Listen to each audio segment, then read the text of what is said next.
Ma femme est morte sur cette route. Et pendant 2 ans, tout le monde a cru que c'était un simple accident. Puis, un appel venu de la prison a tout changé. Le chauffeur m'a révélé le nom de l'homme qui avait payé pour tuer ma femme. Un homme qui s'était assis à notre table et avait partagé notre repas. Voici mon histoire. Ma femme est morte sur cette route à l'extérieur de Winnipeg et moi, j'ai survécu.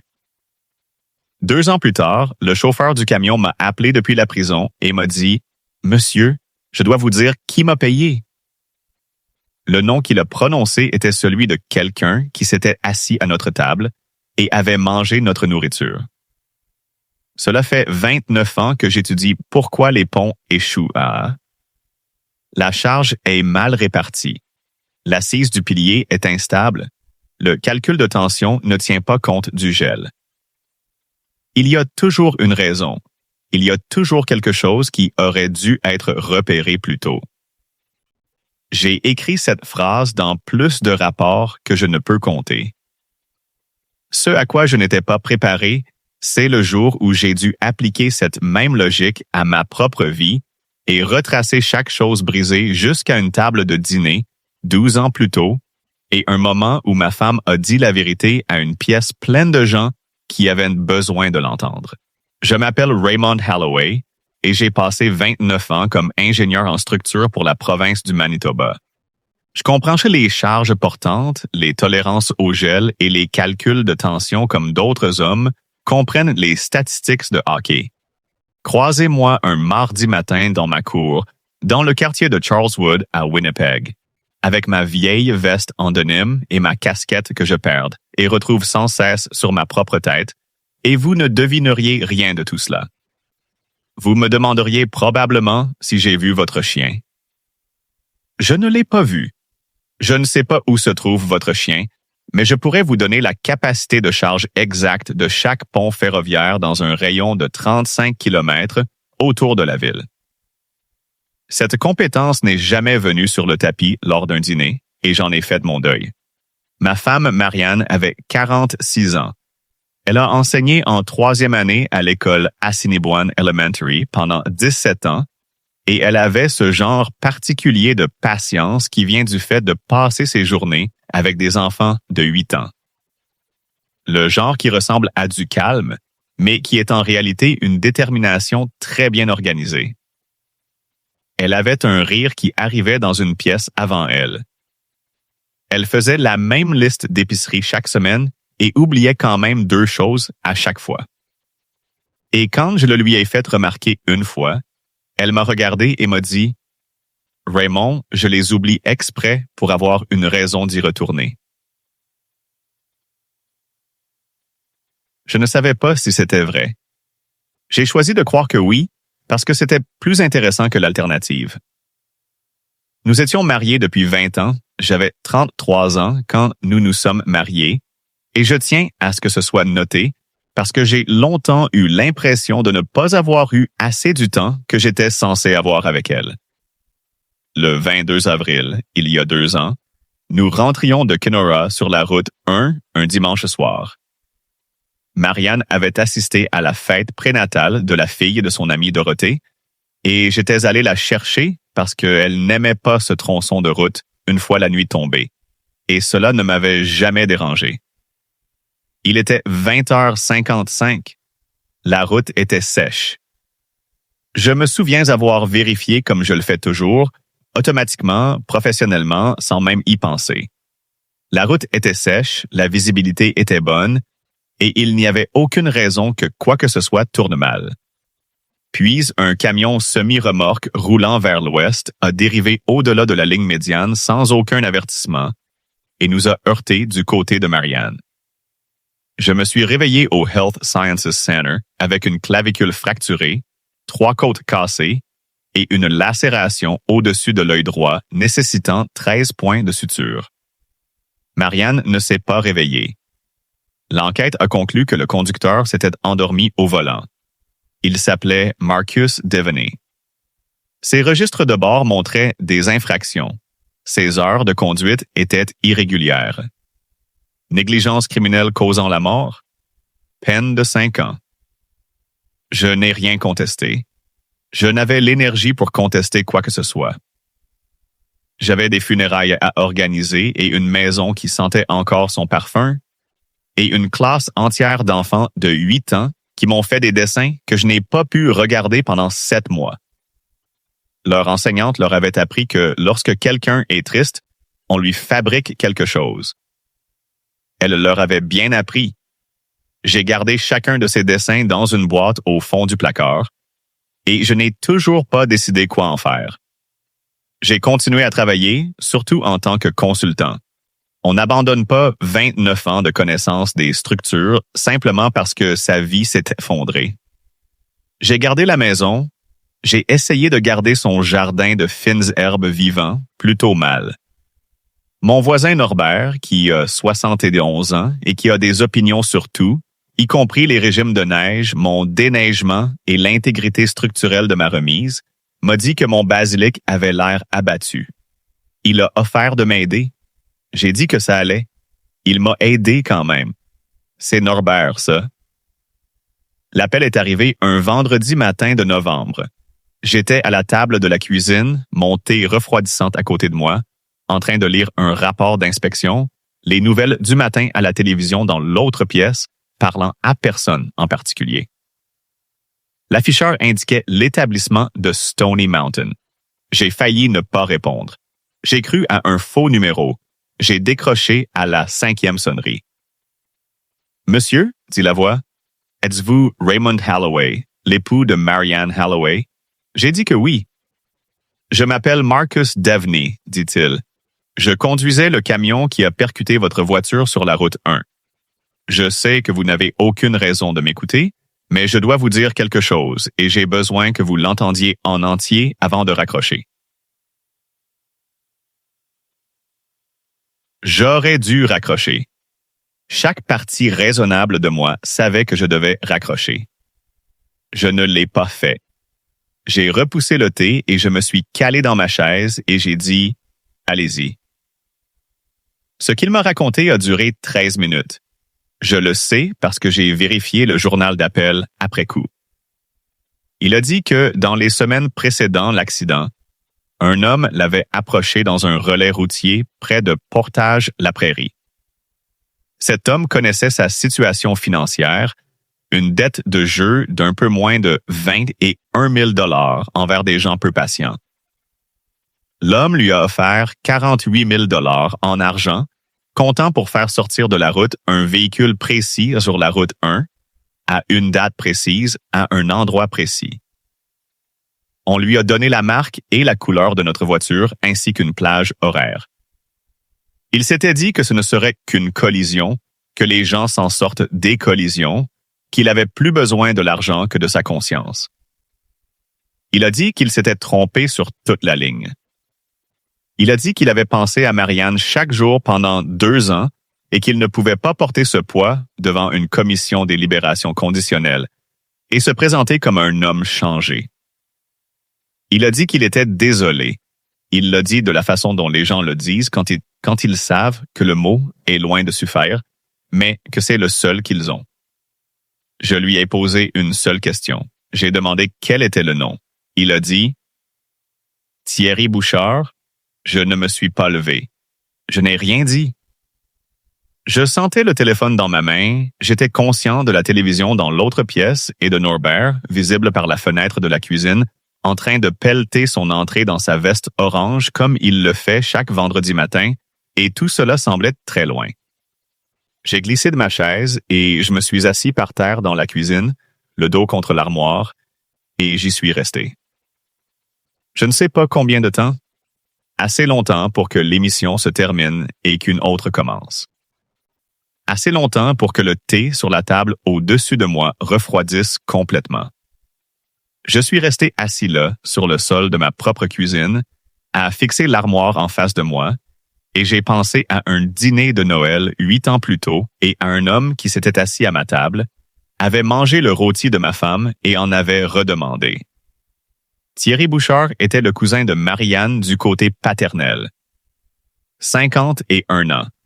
Immobilier commercial à Regina. Il avait assisté à notre mariage. Il m'avait dit que mon choix de bière n'était pas mal pour un ingénieur, et j'avais ri en remplissant à nouveau son verre.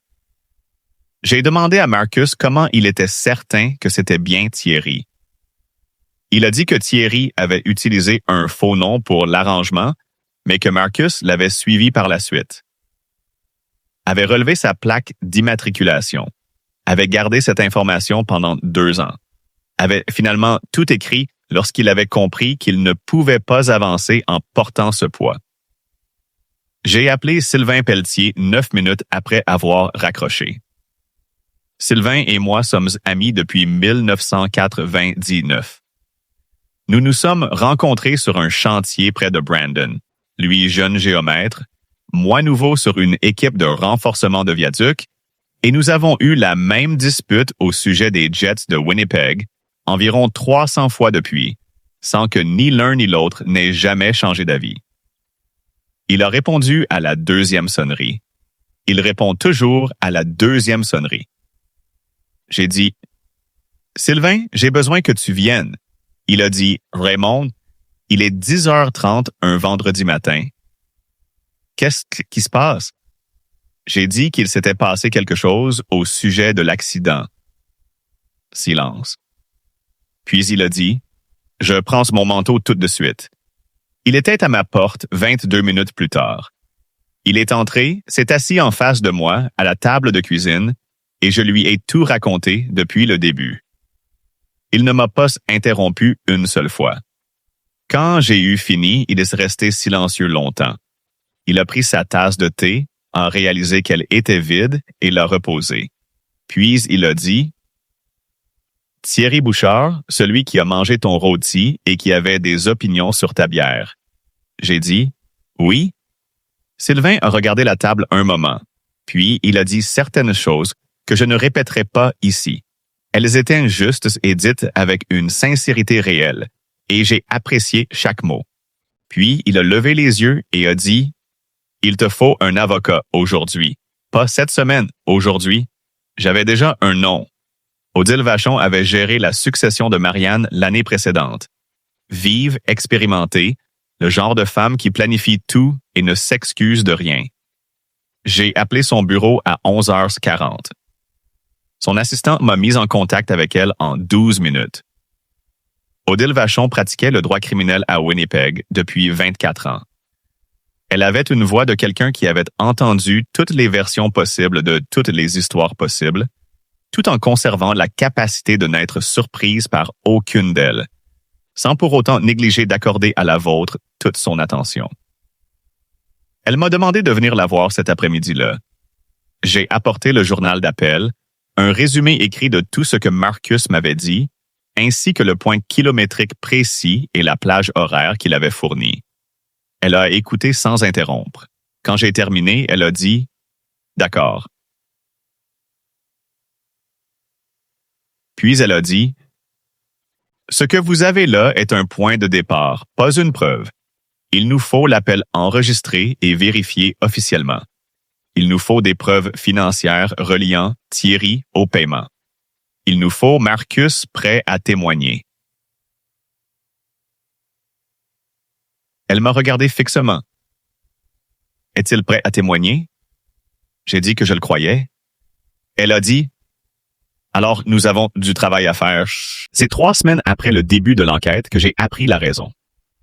Pas par Odile, ni par Marcus, mais par une femme nommée Solange Ferland, cousine au second degré de Marianne, qui m'a appelé un mercredi soir en disant qu'elle avait vu le nom de Thierry dans les nouvelles et qu'elle devait me faire comprendre que ce qui s'était passé ne venait pas de nulle part et qu'elle ne pouvait pas garder le silence.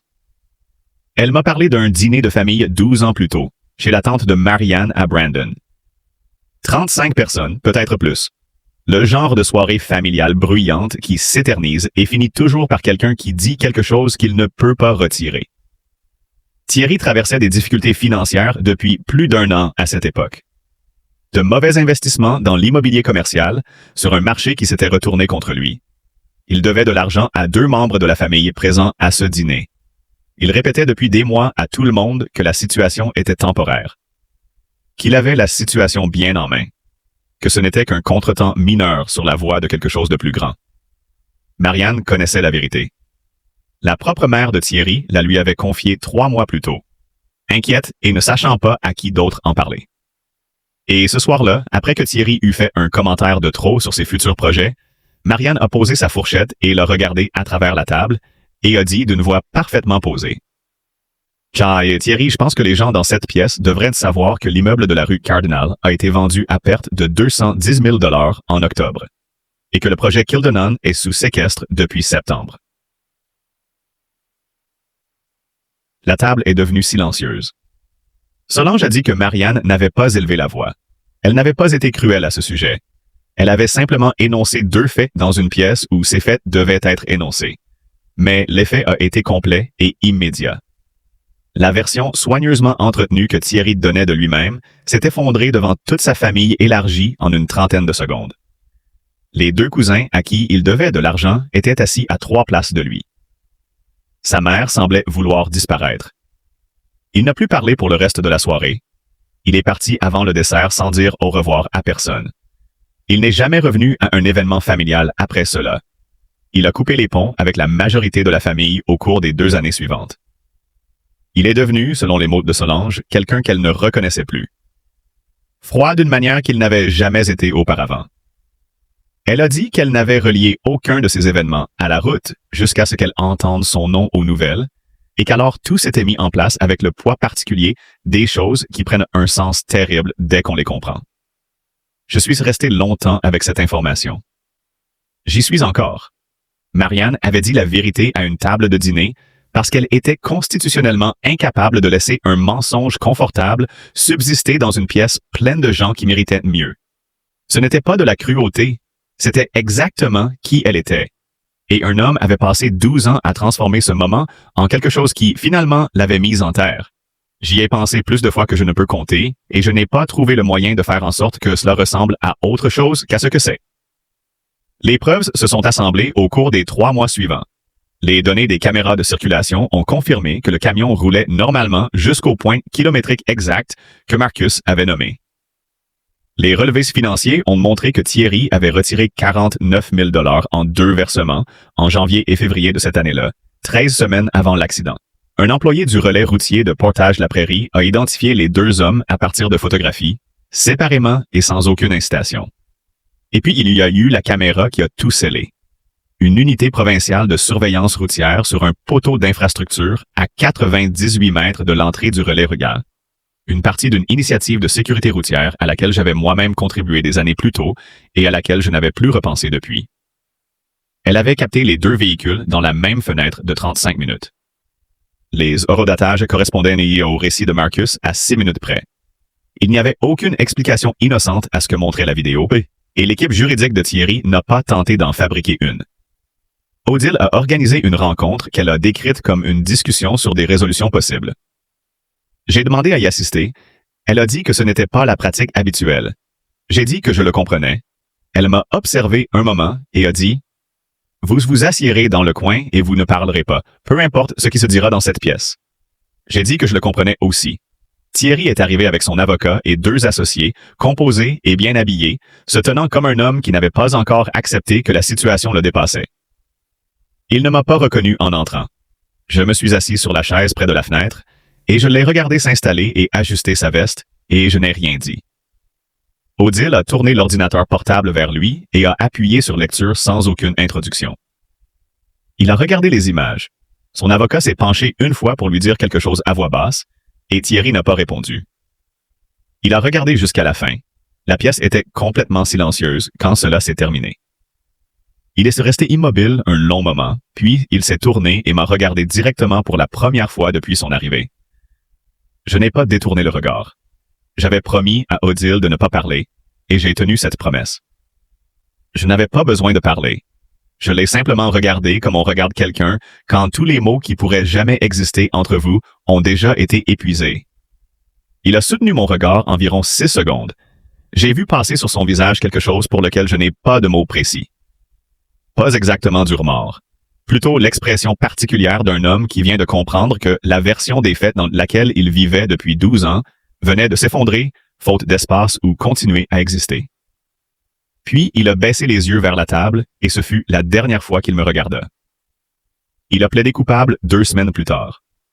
Complot criminel et négligence criminelle causant la mort. 10 ans au fédéral, admissible à une libération conditionnelle après 7 ans. Son permis d'agent immobilier a été révoqué dans les 30 jours. Son partenariat d'affaires a été dissous en 4 semaines. Il n'a fait aucune tentative pour me contacter. Je ne m'attends pas à ce qu'il le fasse un jour. Le testament de Marianne contenait une clause excluant tout bénéficiaire reconnu coupable d'un acte criminel contre elle ou sa famille immédiate de recevoir toute portion de sa succession. Thierry avait apparemment cru que si nous mourions tous les deux sur cette route, il en bénéficierait par la lignée familiale. Il s'était trompé là-dessus comme sur tout le reste. Sylvain est venu le soir du prononcé de la peine. Il a apporté une bouteille de whisky, 2 verres et rien d'autre. Nous nous sommes assis au salon, la télévision allumée en sourdine. Un match que ni l'un ni l'autre ne suivait vraiment. Après un moment, il a dit « Comment vas-tu vraiment, Raymond? » J'y ai réfléchi soigneusement avant de répondre. J'ai dit « Je suis content qu'il soit en cellule.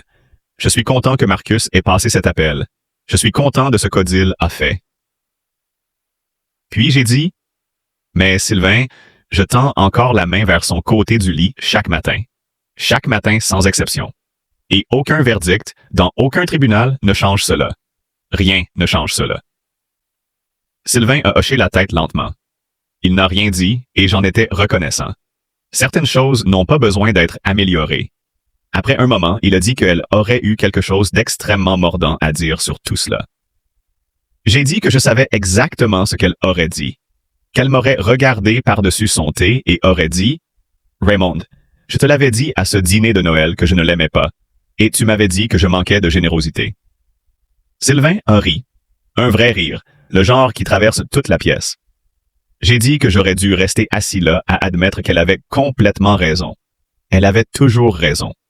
Elle choisissait simplement ses moments avec soin pour que cela tombe au pire moment possible pour moi. Nous sommes restés là encore un moment. Le whisky était bon.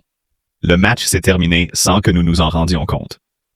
Dehors, la lumière du porche de Norbert s'est allumée et je l'ai regardé par la fenêtre et j'ai pensé à Marianne dans ce jardin chaque mois de juillet, avec son chapeau de paille légèrement de travers sur la tête.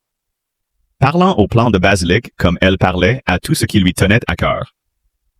Patiente, précise, complètement incapable d'abandonner quelque chose simplement parce que c'était difficile.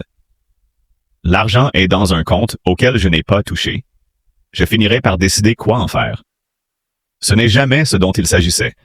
J'ai obtenu justice pour Marianne Holloway. Je ne l'ai simplement pas récupérée. Et certains matins, c'est la seule pensée pour laquelle j'ai de la place. Norbert m'a fait signe par la fenêtre ce matin pendant que j'étais à l'évier. Je lui ai fait signe en retour. J'ai fait le thé. J'ai tendu la main vers sa tasse à elle par pure habitude, parce qu'elle est toujours là où elle l'a laissée. Je l'ai reposée. J'ai utilisé la mienne. Je suis sorti vérifier le basilic. Il se porte mieux cette année. Elle aurait eu quelque chose à dire là-dessus aussi.